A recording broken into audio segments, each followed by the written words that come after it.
attended council hearings in person. You tuned into our televised proceedings on Channel 13. Now, you have the chance to listen to us on the radio as we demystify our work and the people who do it. This is not a council hearing. This is Hearing the Council with your host, Josh Gibson.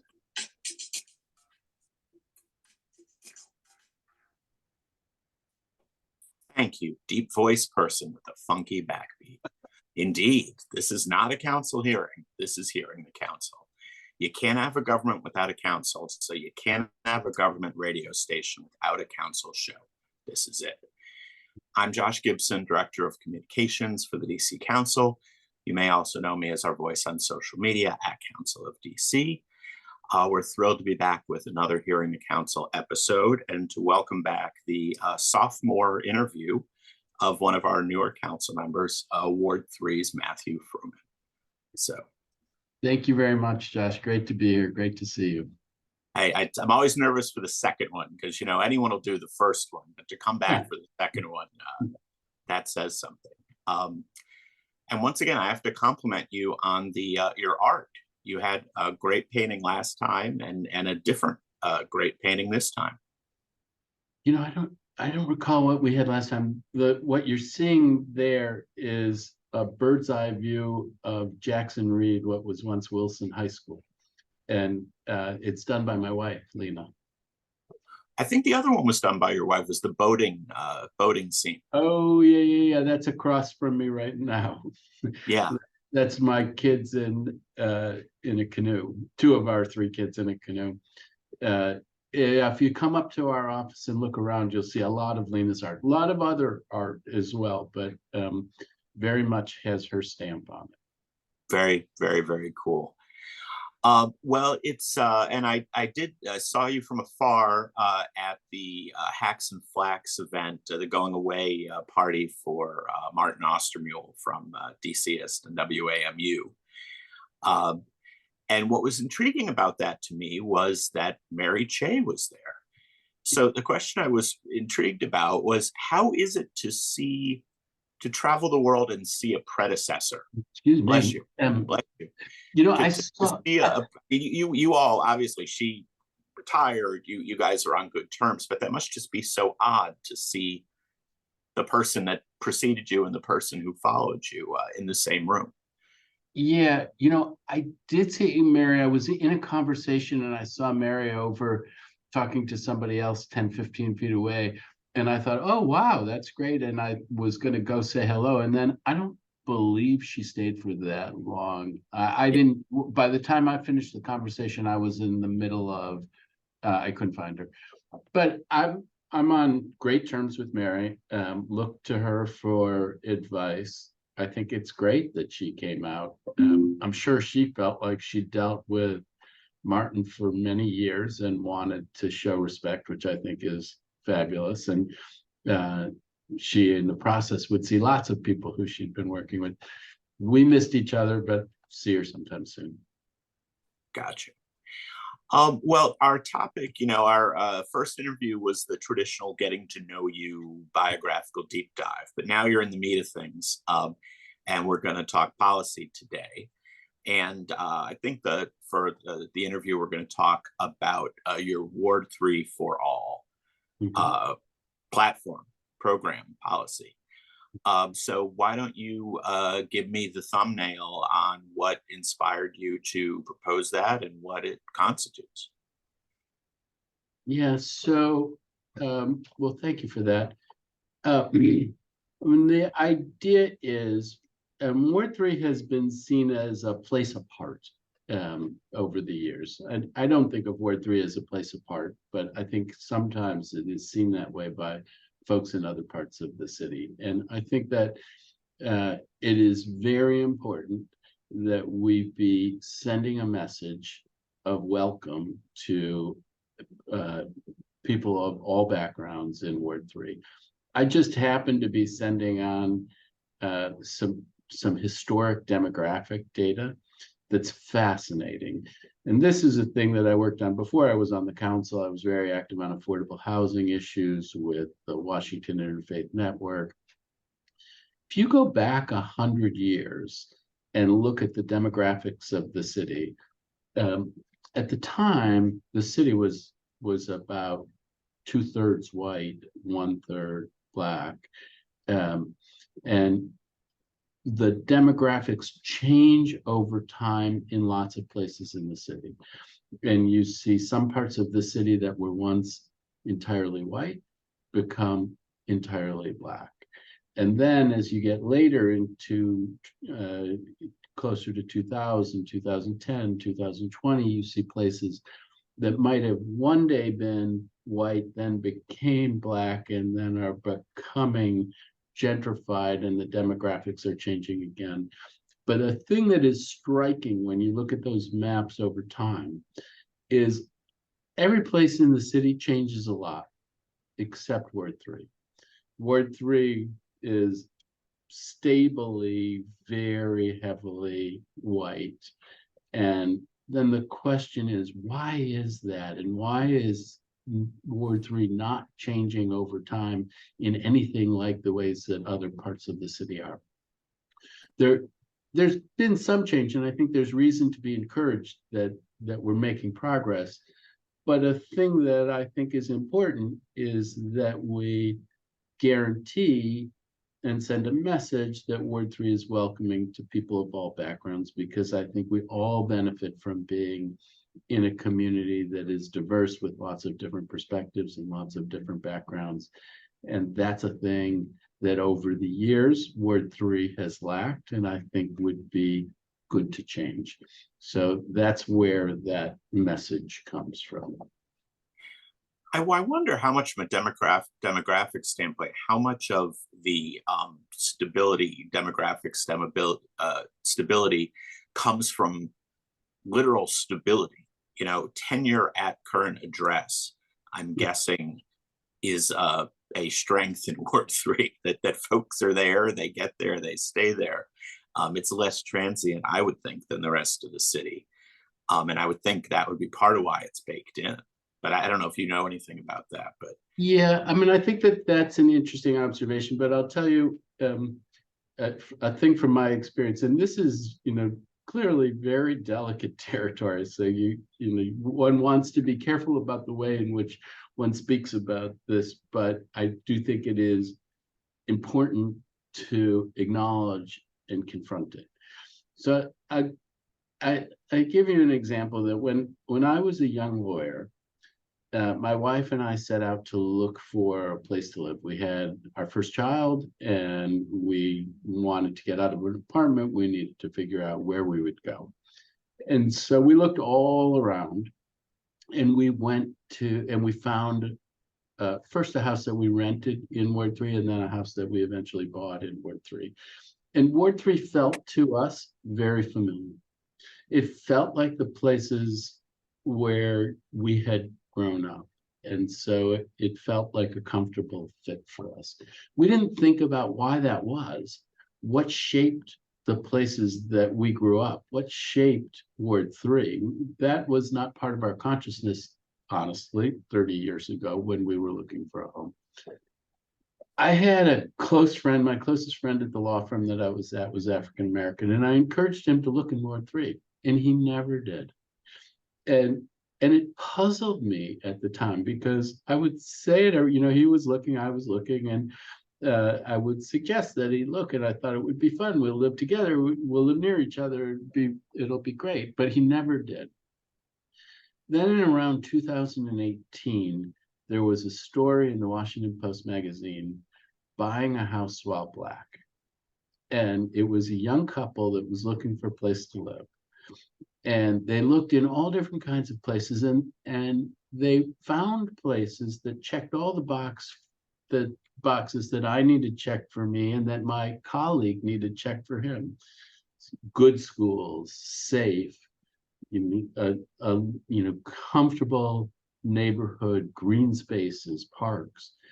But some of them, what these writers said, there were very few, if any, people of color there, and they worried about how it would feel for them and for their children, perhaps most importantly, if there weren't people who looked like them around them. And so they chose a place that maybe didn't do as well on many of the metrics, but was more integrated than some of the places that checked all the boxes on their metrics. And a light went off over my head. Like, of course, that's why Bill didn't look at word 3, because that he was seeing that. I didn't see that at the time. I didn't see that honestly until I read that article. Then after that, I went on a jag of reading different kinds of histories, and one of the books that I read was The Color of Law, where I saw the forces that shaped the place I grew up. And Ward 3, the purposeful discrimination that shaped these places, so that there's still something of a remnant of a sense of unwelcome today based on that history. Now, that's changed in other places, but I think that that's part of the resistance in Ward 3, is that if you're an African American who could afford to live there, would you want to live there before there are enough people who look like you to make you and your children feel comfortable? So how do we get over that threshold where people feel comfortable? Right. And I mean, to your point about the history, where there were literal covenants in a number of Ward 3 neighborhoods and elsewhere in the city that you couldn't sell to African Americans and couldn't sell to Jewish individuals.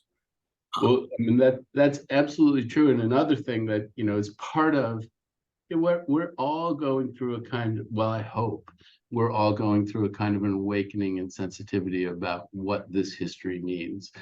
And as we go through this awakening about what this history means, there's a pushback. It's as night follows day, you get the accusations of woke, you get the accusations of political correctness, but it's our history. It is real, and we need to confront our real history. And one day, a friend of mine sent me an email with the original deed on my house, on the house I raised my children in, and it had a covenant. Every house in my neighborhood had a covenant on it. The covenant on our house didn't prohibit selling to Jews, but I think it's just an oversight. It had Armenians and this and that. And so we're all shaped by that history, whether we know it or not. But the fact is, I was drawn to a house, felt comfortable in a house that in the end I learned was subject to a covenant, and that's part of what shaped my neighborhood. You got to accept that and think about, well, what does that mean, and how do we change that? Because if we don't change it, those subterranean forces are going to keep things the same. Absolutely. I mean, there's I'm blanking on which commissioner it was, one of the federal commissioners that ran the city for a century. There was a pre-existing African American neighborhood in Ward 3, and that commissioner was the linchpin for not just keeping folks from moving in, but for moving out folks who were already there, comfortable in a livable community where they felt at home. And one of the federal commissioners ended that neighborhood. So yeah, I mean, that's a very difficult history. The person you're thinking of is Melvin Hazen. I thought that's who it was, but I didn't want to be wrong. So, and Melvin Hazen, there was a part of Rock Creek Park that was named after Melvin Hazen, and we just recently, the National Park Service, just removed the name, and now it's like parcel 630. It's no longer named after Melvin Hazen. The neighborhood you're thinking about is Reno City, and which is where Fort Reno is now, and the remnants of that neighborhood are below the ground. It's not the only place. It is a dramatic place where displacement occurred. Also, it's between Wilson High School and Deal Middle School, and was displaced in a sense to make room for those places but certainly to make room for the upper middle class white folks who were moving in early in the 20th century. It's not an accident. There's the exclusion and there's the expulsion. Same thing happened around Lafayette Elementary School. Similar thing happened up by Friendship Heights on the Maryland side. There were some entrepreneurs, African-American entrepreneurs, who wanted to build a development that would be attractive to middle-class African-Americans. And they got started on it and then were fought by the community and ended up being blocked, so it couldn't happen. None of it happened by accident. And if we're gonna change it, that's not going to happen by accident either. It will only happen if we're making a conscious effort to address an unjust history. And so Ward 3 for all is my little way of saying I'm trying to respond to that history. But how do we move past the sort of Ward 3 that looks like America concept to the reality of a more diverse, inclusive Ward 3? So there's a bunch of different ways. I mean, one way is just sending a message of welcome, just acknowledging it and sending a message of welcome.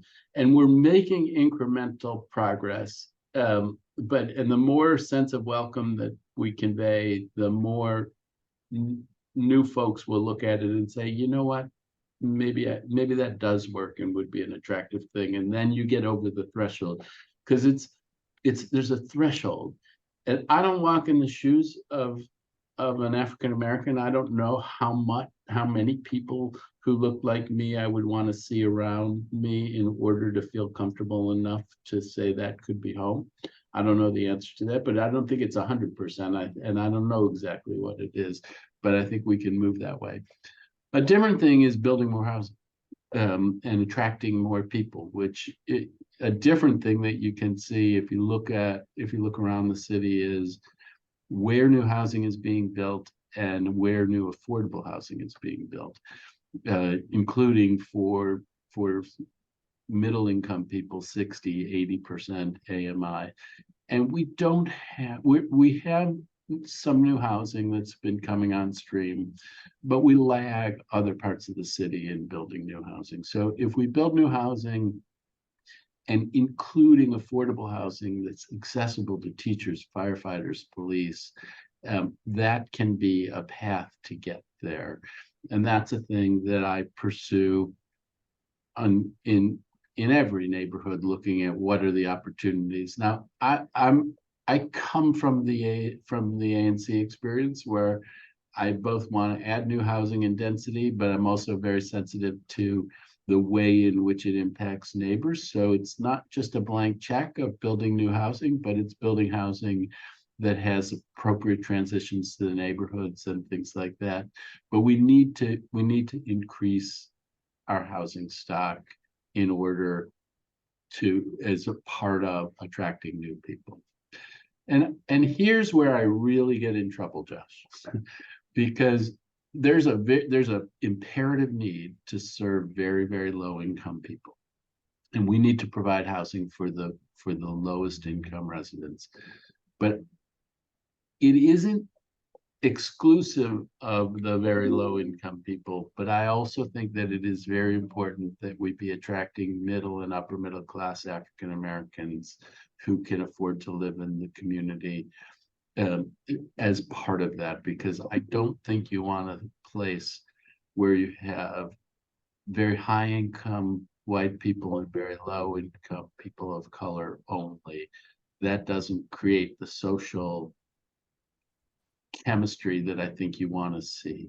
Doesn't mean you don't have low income people. So, and I'm very supportive of having opportunities for low income people. I just don't think that that should be our exclusive goal in this space.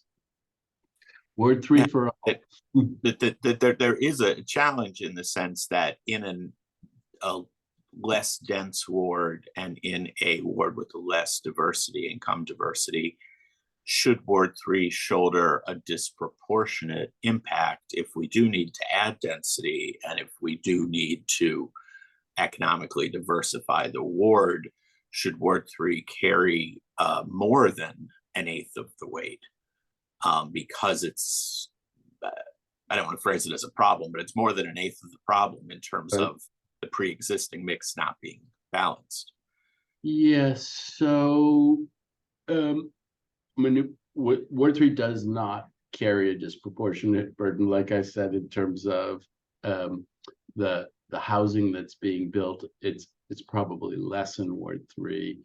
That's picking up some. I think that Ward 3 should do its share in this space, and I think we have a little bit of a special obligation because of the history. There are people in Ward 3, lots of people in Ward 3 who don't like developers, and they don't like density. It's not about race in their mind. It's about, you know, the quality of life of their community. And I sometimes joke that there's lots of folks in Ward 3 who would be 100% delighted to have an African-American couple move in next door. They don't care about the race of the person who parks their car in front of their house. They just don't want anybody to park their car in front of their house.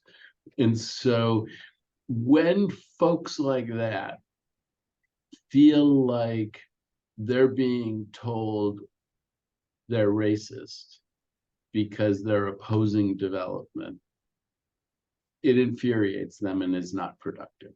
So, and it isn't because they're racist. It's because of the nature of the neighborhood, the scale of the neighborhood that they've become used to and want to maintain. But that's a thing that needs to be navigated, that for somebody like myself, I want to press for more density that will enable us to play a bigger role. I don't know about a disproportionate role, but a bigger role in addressing the long-term things that are out there in the city. But also, in order to do that, you need to keep people on side, and you need to be sensitive to not putting them too much in a corner and feeling accused. So it's tricky territory, and you can see it at work. You know, there's a big debate about what's going to happen at the Chevy Chase Civic Core, where the library and the rec center is. And we need to get to a project that everybody can be proud of, that has appropriate transitions to the neighborhood and contributes to addressing the issues that we've been talking about. But getting from here to there without having people too much at each other is a project. And how about the schools? Because I mean, Ward 3 famously has some of the best public schools in the city. And I do know people travel from all over the city to get to those schools, but you're at a weird nexus of having some of the best schools all concentrated in one ward, and also having some real transportation challenges in Ward 3. And I think to have Ward 3 for all, you both need to further diversify the schools and improve transportation so that folks could get to those schools and the housing and other resources. So how do transportation and education diversity come into the mix? Yeah, so one of the places that comes up is the new MacArthur High School, which is a beautiful emerging facility. It's not all been renovated yet, but sits on MacArthur Boulevard, which is a pretty hard place to get to. And we're going to have kids coming from more than just the nearby neighborhood to that school, and it's pretty hard to get to. So there are a lot of people who are focused on how do we improve the transportation options to MacArthur High School. You know, many of the schools in Ward 3 are along the Red Line, and so transportation to the schools is not, to many of the other schools, you know, Hardy, Hyde, Stoddard, Mann, maybe are more difficult. But many of the others, Lafayette, tricky, but many of the others relatively accessible by public transportation. Yet our schools need to be welcoming. I also have a background in education advocacy. That's actually, one of the big things that I did before I came to the council. And I think that it is critically important that we create and strengthen educational opportunities in all of our neighborhoods, because I think it is suboptimal for kids to have to travel as far as they travel to make it to schools in Ward 3. We should be giving them everything they could get in a Ward 3 school in schools around the city. And that should be a major project for the city, so that there's an enormous social capital from the quality of the schools. People who live in my neighborhood, my kids went to Janney, Deal, and what was then Wilson, now Jackson Reed. But people refer to themselves as Janney moms and dads. People at Lafayette think that they're from La La Land, which is, the area served by Lafayette. And it holds the community together. That social capital, we need to have that social capital in more places around the city. So here, I'm more focused on investment in schools in other parts of the city to get to where we have the kind of sense that you can live where you live and send your child to elementary, middle, and high school, and you can feel good that that's a good option to you in the matter of right system. You might choose something else, but we give you that. And we're getting closer in lots of places. There's great schools in Ward 3. There's great schools in other wards. And we need to push that trend forward so that more people in more places in the city feel like I don't have to send my kid on a bus for an hour to get to a school that's going to fully serve them. They can go to the neighborhood school, they can go to elementary, they can go to the middle school, they can go to the high school, and we can have that social capital in this community the way that folks at Janney have that social capital there.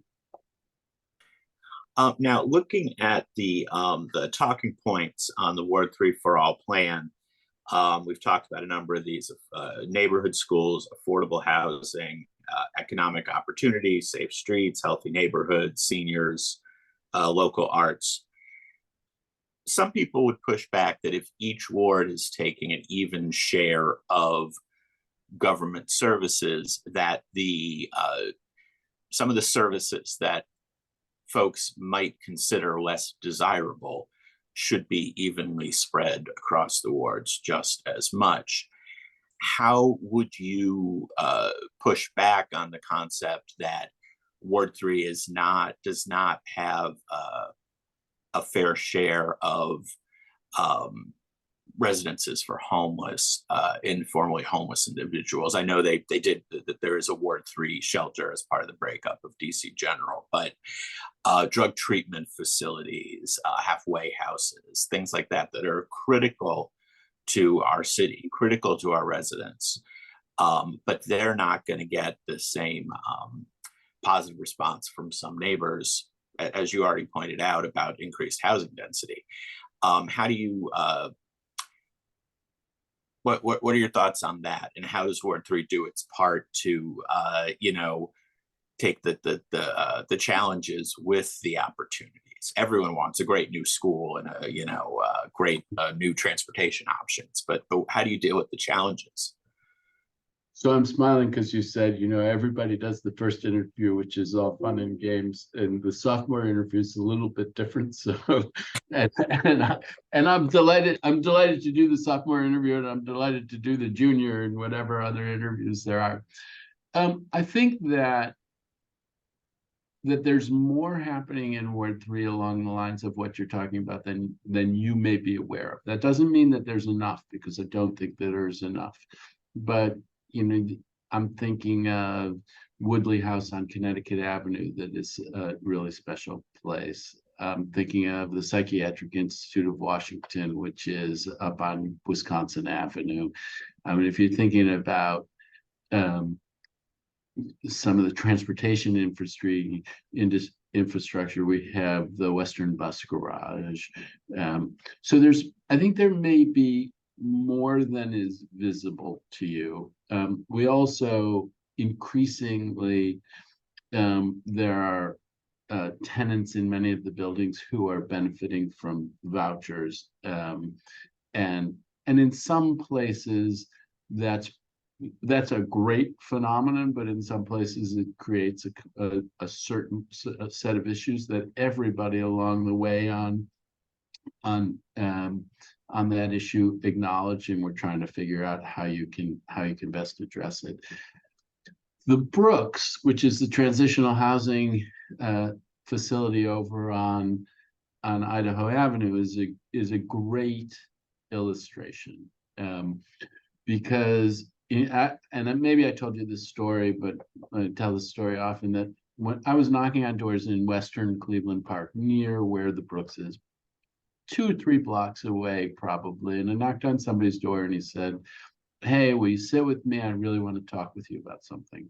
So he sat on his beautiful porch, and he said, "When the Brooks was proposed, I fought it with everything I got. But you know what? It's pretty good." And I thought, like, how often does somebody stop you to go out of their way to tell you they were wrong about a hot button social issue? And so, it's lovely. And I went and knocked on a couple more doors, and then I got to another house down the block, and another guy did the same thing. And so when it works, it's easier to do the next thing. And so the Brooks is an example of, the next thing that comes, one can point to the Brooks and the experience of the Brooks, and we can get more done in this space. That's part of the reason why addressing some of the issues around the implementation of the voucher program is so important to me, because it has to work. If it's working, if people are getting the care they need and being supported and getting on their feet, then it's easier to do the next thing. So I want to make things like that work in the ward so that we have the capacity to do more of it. I think we're doing more of it than might be immediately visible from the outside now. Yeah, and I think it's smart to remind folks that there are success stories, and that there are places where that is being done.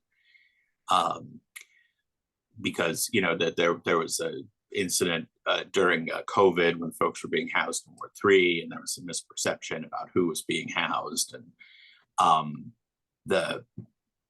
I think that perception gets carried too often, and it's more important to explain that there are very good counterexamples happening in the ward that are worth bragging about.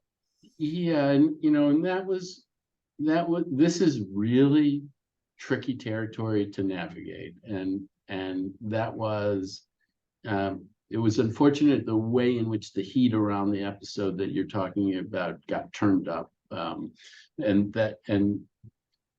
but there's also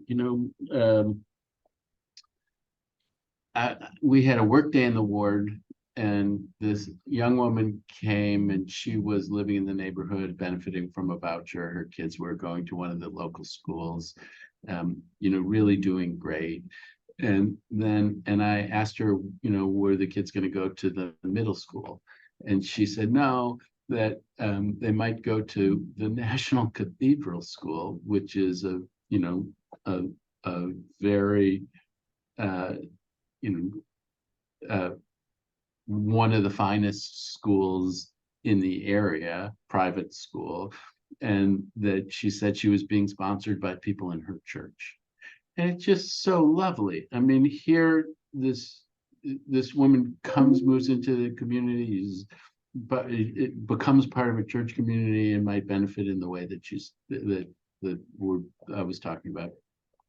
I was talking with another mom on the playground at Merch, and she lived in one of the apartment buildings benefiting from a voucher. And one of the things that she said was it was a little tricky in our community because in where she had come from, there were lots of services for low-income people, but here in Ward 3, there were less. And that's a thing that we really need to keep an eye on. You bring people into a community, you got to make sure that there are things that can serve them. So there's a ton of welcome. But then there also are real instances of people who have serious issues, who go as far as being threatening to other people in the building. And people who complain about that cross the spectrum from longstanding white residents in the building to new other voucher residents in the building to African-American seniors. It's real. We can't write it off. It's real, and we need to figure out how to address that if it's all going to work, because if we can make it all work, then everybody benefits. And one last thing on this issue, because this is a big issue for me, and this is a tricky issue for me. Yeah. I was doing a walk on Connecticut Avenue, and I had a resident on my right and a police officer, a young woman police officer on my left. And the guy was complaining about the voucher program and maybe painting with too broad of a brush about the issues raised by the voucher program. And the young woman police officer said, my mother got a voucher, and that's how I got to be where I am. She's here protecting our community. And she was, very nice about it. She didn't signal any resentment of what the fellow was saying, but when we lift people up, they help us also. And so there's a message in it, but there's also the importance of acknowledging that there are cases where the issues are serious enough that we need to figure out solutions, and not go into camps where we're finger pointing about people's attitudes about other people. Right. Agreed. So I want to very quickly touch on one more Ward 3 for All issue. Then we're going to go to the fun round. Then we're done. Okay. But the last Ward 3 for All issue is the most vexing public policy issue of our times, and of course, by that I mean pickleball. That you do have the word pickleball right on your Ward 3 for All flyer. So I wanted to know how pickleball fits into the Ward 3 for All, because pickleball has been divisive on race, class, just an athletic and noise pollution ground. So where are you on pickleball? Well, I mean, I think that we want to create opportunities for people who like to play pickleball to play pickleball. I think you want to look for places that are not right next to homes, because it is louder than tennis. And so there are places that are better and worse for pickleball. But it has proven to be like the most effective senior program I've ever seen. I go out to these, I don't play, my knees are shot, my shoulder's not shot. But many of my contemporaries play, and they're on the young end of the people who are playing, and you have all of these seniors out there socializing, exercising. It's a positive thing. Tennis is very important. You can't cannibalize all of the tennis. You got to be strategic about it. But actually, the pickleball often gets used at a different time than when the tennis would be used. And so there is a way to harmonize pickleball and tennis, and there's a way to be sensitive to the noise of it. but staying within those guardrails and creating an opportunity for, I am focused on seniors in this space because I think that's at least in Ward 3, that's been the dominant population doing it. It's maybe changing a little, more young people getting involved in it, but it certainly took off among seniors. Creating a kind of healthy option for seniors, I think, is super positive. I did hear a story on NPR the other day about all the new pickleball injuries that, it's a classic thing. Somebody gets into something, they way overdo it and they injure themselves. I guess that's a risk whenever there's something that people enjoy and exert themselves at. But I want to create opportunities for it within reason. Excellent. Okay, so now we're going to pivot to the fun round because we're over time, but the fun round is too important to ignore. Fun for you or fun for me? Probably a little of both. You'll tell me afterwards. But last time we ranked dessert categories. This time, what we're going to do, I'm going to name a fun task, and I realize you're comparatively new to the council. I want you to say which of your colleagues you think would be best suited to that task and why. Oh. And you can pass because it's okay. But and COVID complicated things. But anyway, so number one is assembling IKEA furniture. Who would you turn to and why? Assembling IKEA furniture. Let me do the kind of go around. I think I might go with Christina Henderson. I think Christina is really smart, and I bet she follows directions. Yeah, she's probably assembled some kids' furniture. I'm guessing you're right on that. How about driving cross country? Driving cross country.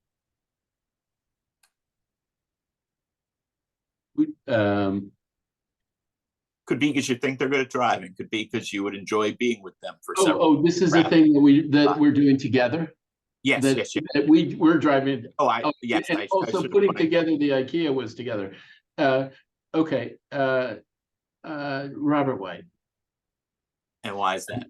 I mean, I've been chums with Robert White for a long time. I think he's just a sensational guy and fun to be with. So if to driving cross country is somebody you got to be with for a week.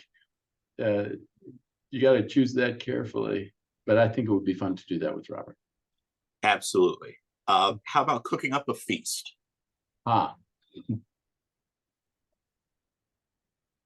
Cooking up a feast. I think Brienne.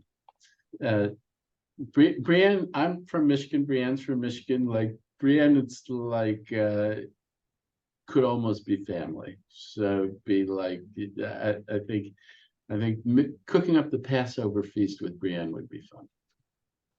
Okay, that holds. That makes sense. Okay, let's do two more. Compiling a musical playlist. Who would you trust to put a musical playlist for you together?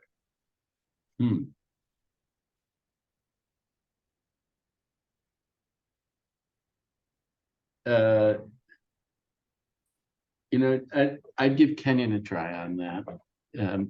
Kenyon's has shown a real interest in music. My musical taste is very eclectic, so there's no one member of the council who's going to hit all the things that I like, but I have a feeling that there's enough overlap with Kenyon that I'd enjoy the playlist that he made. Okay, and the last question, famously, is fighting off barbarians. Oh, fighting off barbarians. Boy. Well, so I haven't drawn on Charles yet, so I'll use Charles to fight off the barbarians. Charles is a pretty strategic guy, so we're not gonna overwhelm the barbarians. We're gonna have to outwit them. So I'll use Charles on that one. True, and I will say that your predecessor, Mary Shea, is the all-time record holder in terms of fighting off barbarian votes. Oh, she Everyone- got a lot of votes. yeah. Everyone always voted for Mary. Which Yeah, to me, nobody's gonna vote for me though. it's the highest praise to to get the fighting off the barbarians vote. But anyway, thank you. We're way over time, but Right. thank you so much for taking the time, for coming back for the sophomore interview. We'll hold you to the coming back to the junior interview, but it's a challenge because I can only do these interviews if you all come back, so they need to be fairly friendly, but I don't want them to just be sort of pablum and mindless, tell me about your genius ideas. So I try to walk that balance, and folks tend to come back. So I think you did it well. I felt both that you were friendly, but also challenged. So that's good. You walk that tightrope. I'll come back for sure. Phenomenal. Well, thank you again very much. And let me just remind our listeners, please remember to subscribe to the podcast on SoundCloud or wherever you get your podcasts. Search under Hearing the Council. Thanks again for joining us. Tune in next time. We're on DC Radio at 96.3 FM on your HD4 dial or at dcradio.gov. And let me just remind you, I'm Josh Gibson. This is not a council hearing. This is Hearing the Council.